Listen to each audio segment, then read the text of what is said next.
Good morning, everyone. Welcome to today's webinar. We're still waiting on a few people, so we just might wait a couple of minutes and then we'll kick off. All right, thanks, guys. In the meantime, if you wouldn't mind, maybe just mute your microphones just so we don't get any feedback coming through.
All right, we might make a start then, everyone, and the others can just join us as they come in. All right, so thank you again for joining us in this webinar series. Today's webinar 9, pre-approvals for key routes, will be the focus of this particular webinar, and this is the last in the webinar series that we're delivering in this round under that banner of Introduction to Bridge Assessment. All right, so we just jump to the next slide. So this is that webinar series. If you're joining us for the first time, then probably some of the things we talk about today may not be in context, so you might want to go back and watch the previous 8 webinars. They're fairly short and sharp, about an hour in total with some questions, and I think you'd find there's a lot of value in the topics that we've covered. Again, really an introductory series, and we'll look to do some more webinars in the future around this particular space. So today, as I said, the focus will be on pre-approvals for key routes.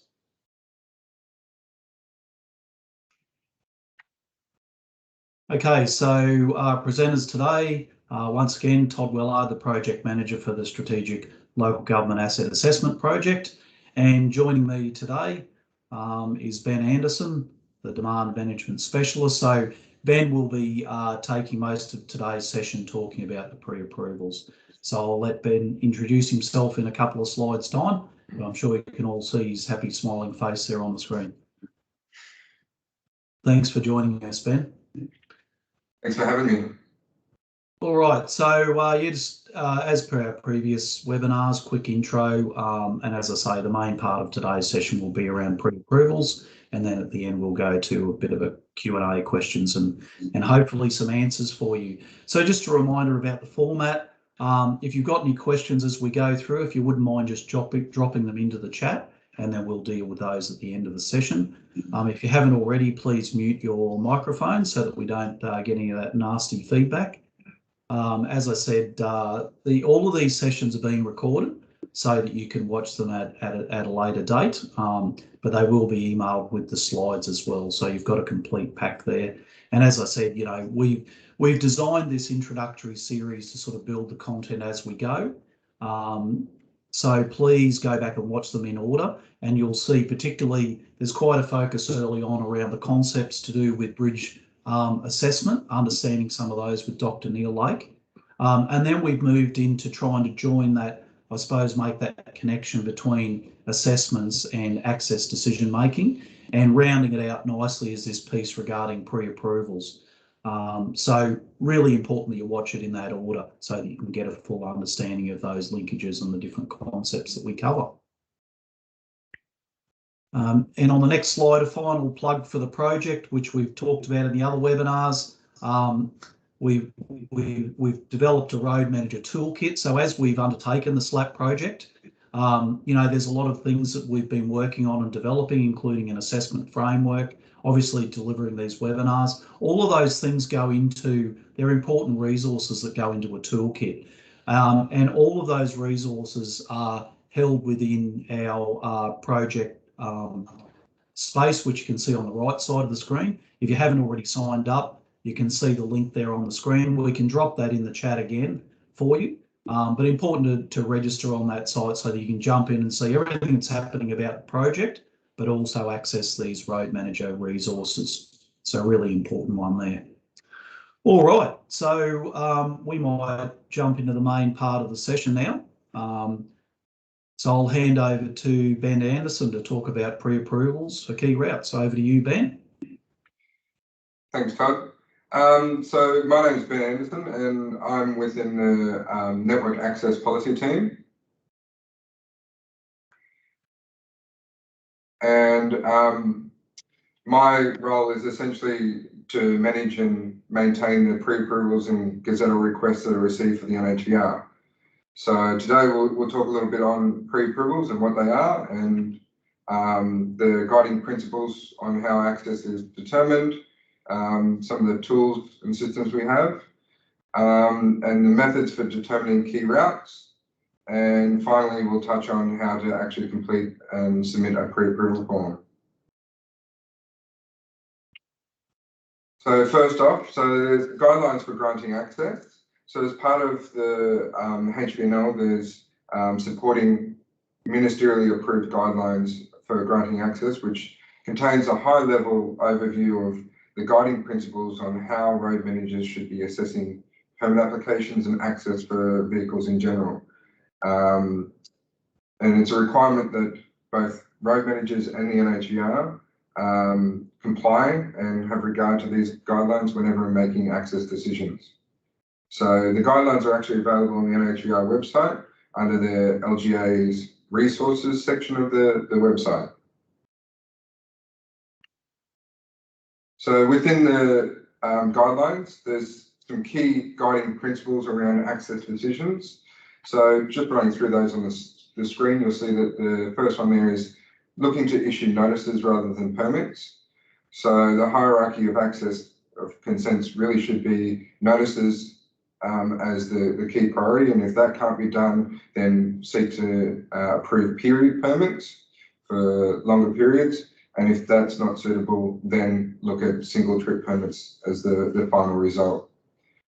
Minimising the number of notices, so the NHVR is required under these guidelines to group access into similar combinations and similar operating conditions into a single notice rather than having multiple notices for every different vehicle type out there. And another key point is to promote vehicles offering higher productivity. So perfect example is things like performance-based standards vehicles and other more higher productivity vehicles wherever possible. Again, you've got to take into consideration there where the routes are appropriate for that vehicle. So making the necessary assessments to determine whether or not the route is actually suitable for that higher productivity vehicle. And another consideration should be around the route and the network-wide benefits. So not only just looking at the individual road requests that come through, but also looking at it in conjunction with key freight routes and where vehicles are operating around the broader network. And another principle is that we are seeking to use template conditions on notices and permits wherever available. And the NHVR portal has a section in there around approved template conditions that can be applied to permit applications and can also be included in many circumstances for actual notice, gazetted notice networks that are published on our websites. And the final point there is around proactive approach to managing access. So as you all would be aware, we receive permit applications, they go out for consent, and in many circumstances, that's a reactive approach where it's only based on requests that come through. But there is circumstances where a more proactive approach can be done, particularly around planning and development applications that come through various local government areas. And we'll touch a little bit more on that later.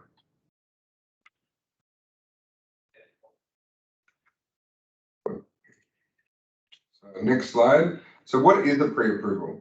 So essentially a pre-approval is a written statement between the road manager and the NHVR, which identifies a vehicle category rather than a specific vehicle or permit as we do with applications we receive through the portal.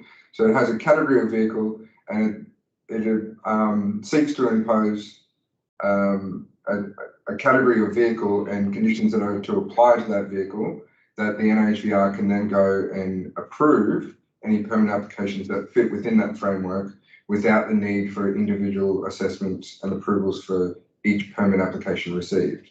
So the purpose of that there is to essentially streamline processes and reduce administrative burden, not only to councils, but also to the NHVR and transport companies as well. And the key point there is that it will help reduce the turnaround times for NHVR and road managers when responding to permit applications. So you may pre-approve based on an inclusive list of roads, could be areas with both with and without excluded structures and roads. So essentially that would be specified per pre-approval as to what it applies to.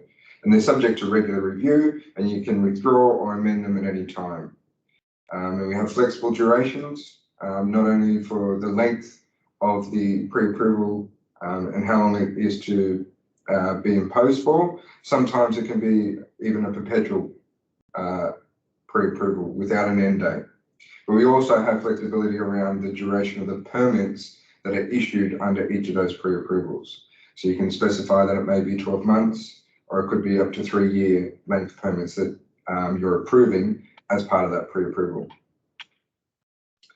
So as you'll see on the screen, this is the current process around permit application flow without the use of a pre-approval. So you'll see that the customer will be submitting an application through to the NHVR. We process that, do various assessments on the vehicle, routes, and identify all the information that's required prior to then sending out and seeking consent from each road manager that's impacted on that application. So then, of course, each road manager for those permit applications will need to go in, complete their own assessments, provide any feedback and conditions that are required as part of that individual permit application, and respond back to the NHVR through the NHVR portal. And once we've received all the responses, the NHVR review them and come to a final decision whether it is the issuing of a permit or an issuance of a refusal to that application. And then, of course, will go back to the operator. Now, looking at the process with pre-approval included, so the same steps come through with the customer applying for a permit. The NHVR will do the same level of assessments, making sure that all the information is provided. But once we identify the road manager as part of that application has got a pre-approval in place, we'll actually automatically apply those conditions and approve the access under that pre-approval and issuing a permit then through the portal directly to the customer, and of course notifying road managers at the same time through the portal that a permit's been issued. So as you see there, the road manager actually isn't involved in any of that process administratively on doing that assessment because it's essentially been done prior to the implementation of that pre-approval. So here is a table of the current growth in pre-approvals. So as you'll see, back in 2014, 2015, when pre-approvals were first implemented, there were 648 pre-approvals across 196 road managers. And gradually that's grown every year to now to the point of the last financial year. We had a total of 2,962 pre-approvals across 347 road managers.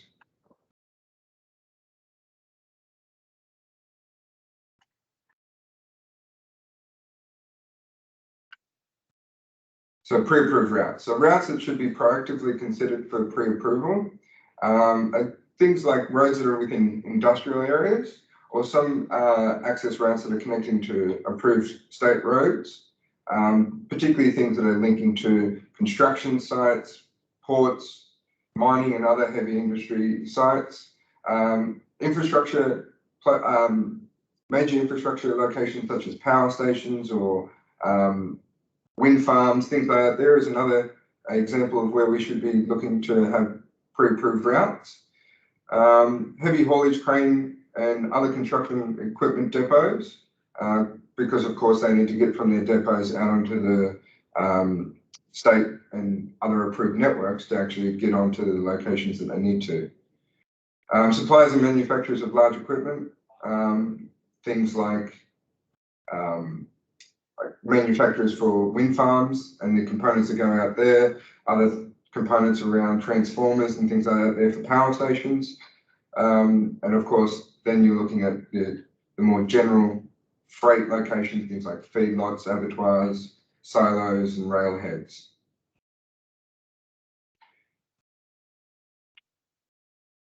So as a method of determining some of those key freight routes, they can come through from various areas.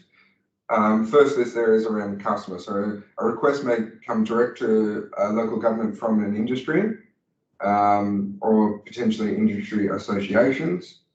Permit applications received through the portal is also another way for determining key routes, and building developments and other significant projects that have been submitted through and approved through a local government agency are also a key thing where we can identify prior to those permit applications coming in where the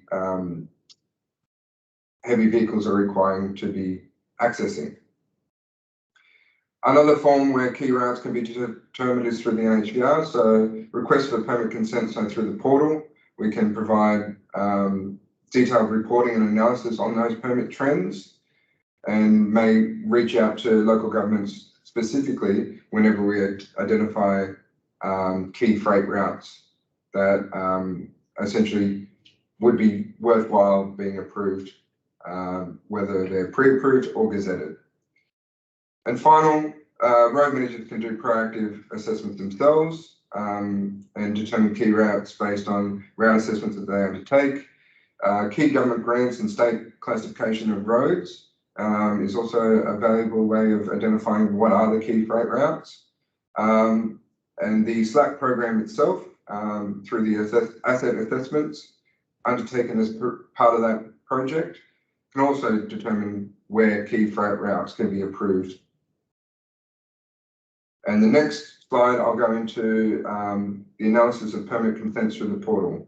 So through the portal, under the road manager's reporting functionality, there's the analytics report that allows road managers to identify where applications are being received and for what types of vehicles within their local government area. So as you see on the screen there, this is one of the examples of the analytics report, which is the permit applications report, where you can see here, this one here is for big roads. So you can see where the vehicles are operating. So the most requested roads, for instance, right there for performance-based standards vehicles, Footscray Road and Westgate Freeway are the highest requested roads.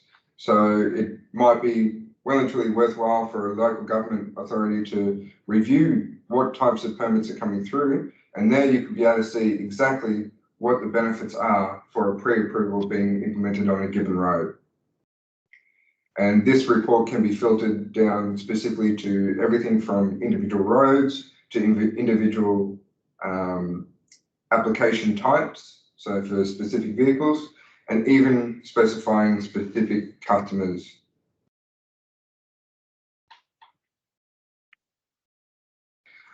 So the process for downloading and completing the pre-approval form is through the NHVR website. Under road access, you'll see that there's a section there for resources where a lot of valuable information for local governments is available.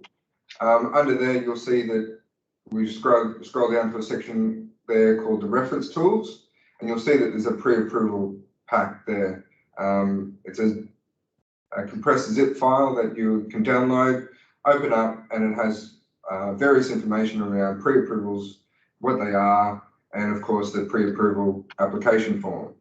So that pre-approval form there, you'll notice that at the top there, there's a checkbox there specific to the SLAAP project, where you can identify that if this request for pre-approval has been determined as part of bridge assessments undertaken through the program, checking this box will allow us to link through what pre-approvals have come out of the SLAAP project.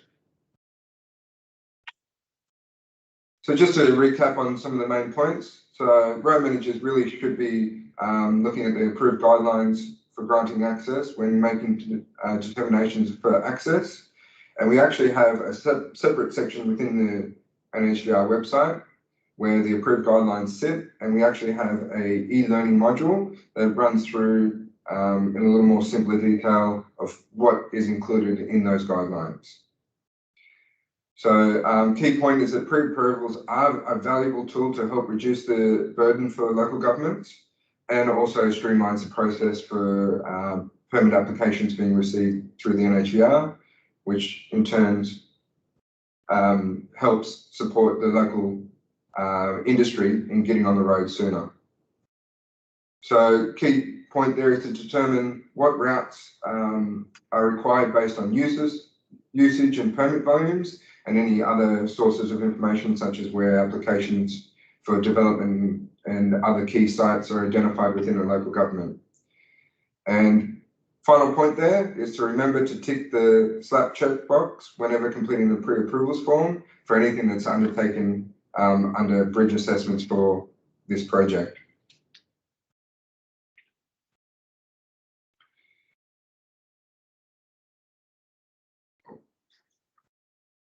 All right, that looks like it's back to me, hey Ben? Yeah, it is back to you.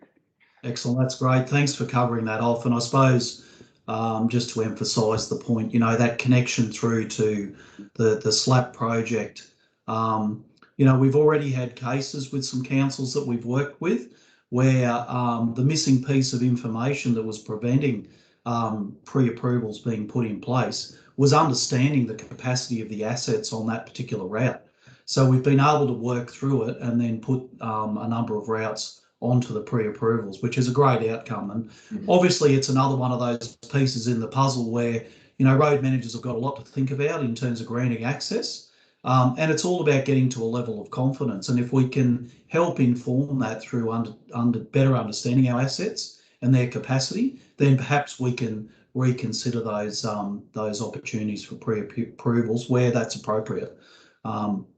So one of the things we'll be doing, we're currently completing our round one assessments, and there's been a lot of completion meetings that have been happening with the participating councils. The next step here is going to be that we as a team, the SLAAP team, will be working with each of the councils that have been in the program to actually have a deeper look, I suppose, at what the outcomes from the assessments were and what the access implications of that are going to be, and to look at some of those opportunities around how do we manage that going forward. So we'll certainly be working closely with the councils participating in round one over the coming months to have a better understanding and to support the road managers through that process. That's a really, really important piece as we go forward. All right, so just a quick bit of a quick summary. Actually, what we might do, I might just jump in here and see whether we've got any questions that have come through. If you've got any things you're thinking of, by all means, drop them into the chat now. So we've got a question here from Carmen. Thanks, Carmen. When a structure needs to be removed from the pre-approval, is there an easy way to amend the permits that have been previously approved under the pre-approval? That's a good question, Ben. Thanks for that one, Carmen. Essentially, at the current moment, there isn't a specific link between individual pre-approvals and permits that are issued for that pre-approval. That's coming in future developments within the portal. But however, we do have reporting capabilities outside of that link where we can go into the information that comes out of the portal and identify any permits that are issued on that particular section of road for that given vehicle combination. So while it might not be linked directly to a pre-approval, we can do reporting to identify those. And then that will then allow road managers to then submit through permit amendment applications for those applications that are identified through that report. Thanks, so I hope Ben. that answers your question, Cameron. I think the answer was at this point in time, there's no easy way, but it's coming. So yeah, the guys in the portal area are clearly working on that piece, along with a few other improvements in that particular space. And that report that I alluded to is actually available to road managers themselves within the portal, which is the previous slide that I showed. So you can actually identify, based on a particular road, what applications have been requested for that. And then identify through the permit search report, which wasn't shown in that slide. But wherever road managers need assistance, we at the NHVR can actually do that assessment and reporting for them and provide a list of those permits. Excellent, thanks, Ben. So keep the questions coming. Just while I'm waiting to see if any more come in, just I suppose just backtracking in terms of the series that we've been through here, I suppose the journey over the last 4 to 5 weeks in terms of this webinar series. And I guess, you know, what we were aiming to achieve out of this was to really just to introduce the concept around bridge assessments. And I think we've done that, particularly through webinars 2 through to 5, where it really starts to connect into the access decision making. So some very important concepts that were covered off by Dr. Neil Lake from IPWIAC in those sessions. And again, that's been a few weeks. So if some of it's gone a bit foggy, by all means go back and rewatch those webinars, which are available within the project website, which you see on the screen there. Really important that we make that connection through. I think in the past, what's generally happened is that in quite a few cases, external engineering consultants have been engaged to do an assessment and they provide a report, and that's kind of the end of the piece of work. And often it's road managers probably struggle to understand the implication, what the report means, and the implications of that in terms of access. So I guess what we wanted to do in this series was just to start to provide some understanding around that. And really, this is the first piece of what we want to build over the coming few years. So the program's been extended for another 3 years. So we think that gives us a really good opportunity to really do a deep dive looking at the assessment concepts and processes and understanding the reports.